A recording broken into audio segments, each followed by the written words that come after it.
The air tastes like metal and panic. Your phone buzzes once, then dies. Outside, sirens overlap with something else, something wet and human that doesn't stop screaming. You were warned this could happen. You just didn't believe it would. Subscribe to Think What If for more stories that push your imagination to the edge. Oxygen now. Clear the hallway. It hurts. Make it stop. Get him restrained. Day 1. The outbreak doesn't start in a movie. It starts in a headline.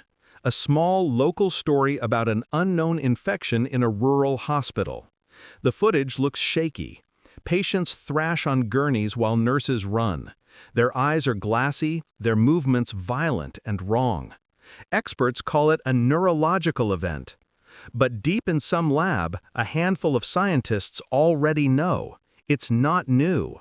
It's something they've seen before under a microscope. Something that was never meant to leave containment. Yes, buckle up!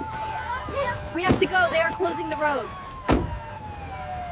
By the time you hear the word quarantine, it's already too late. The infection has crossed cities, borders, time zones. Now it's outside your door. You can smell rot in the wind. The first thing you must do when the zombie outbreak begins is isolate. Not run, not scream, isolate. That means one room, one entrance, one exit. You must stop movement before the panic takes over. Most people die in the first 12 hours because they move too fast, because they believe someone will save them. No one will. The system collapses before the army arrives. You can hear the proof in the radio static, in the stuttering emergency broadcasts that fade mid-sentence. You block the door. You hold your breath. Then you listen. The infected don't moan like the movies. They breathe hard, fast, animal-like. They move toward sound, toward warmth, toward you. But what are they really? Theories explode online before the networks fall. Some blame a mutated rabies strain, engineered for vaccine research.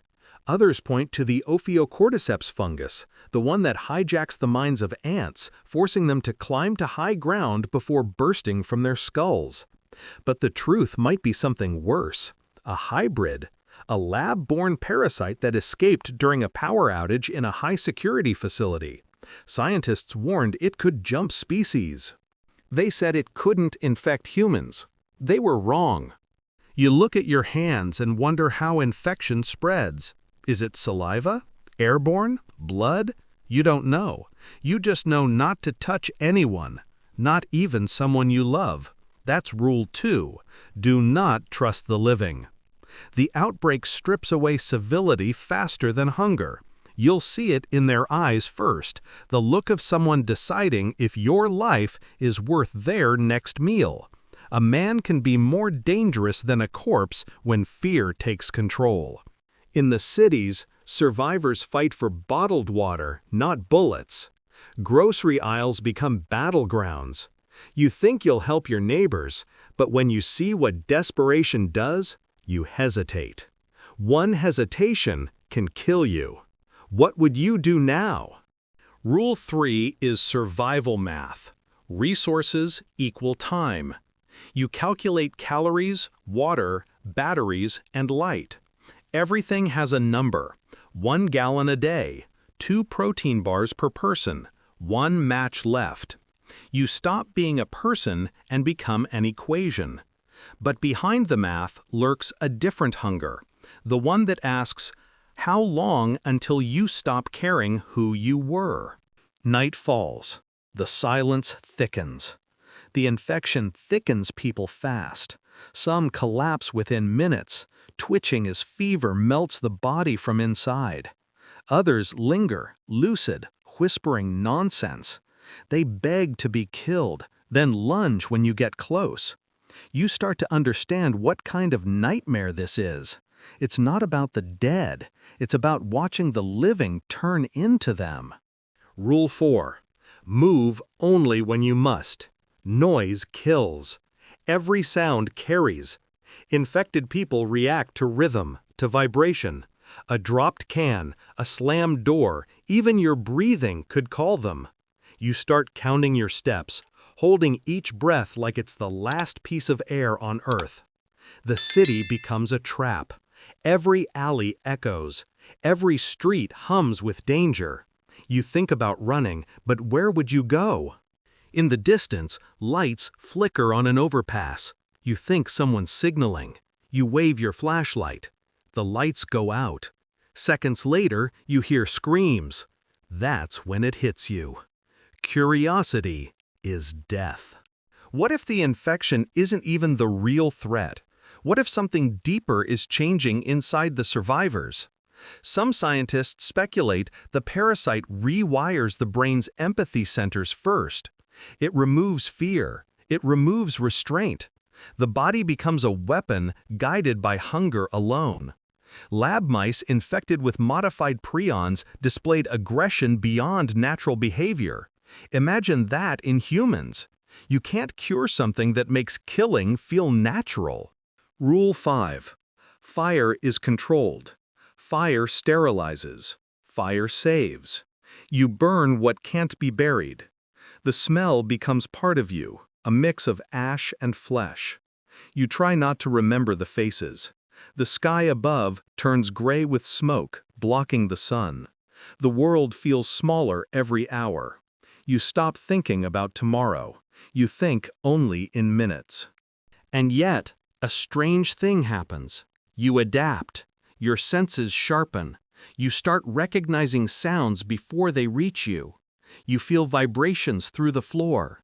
You start surviving without hope, driven by instinct. That's when you realize the final horror. You're changing too. Rule 6. Never stay still for too long. Stillness breeds decay. You see it in those who stop moving, their minds dissolving before their bodies. They talk about rescue missions, safe zones, and rebuilding governments. Lies. Hope becomes the deadliest infection of all. Movement keeps you sane, keeps you human. You move through the city in fragments. Empty highways, burned-out schools, abandoned playgrounds.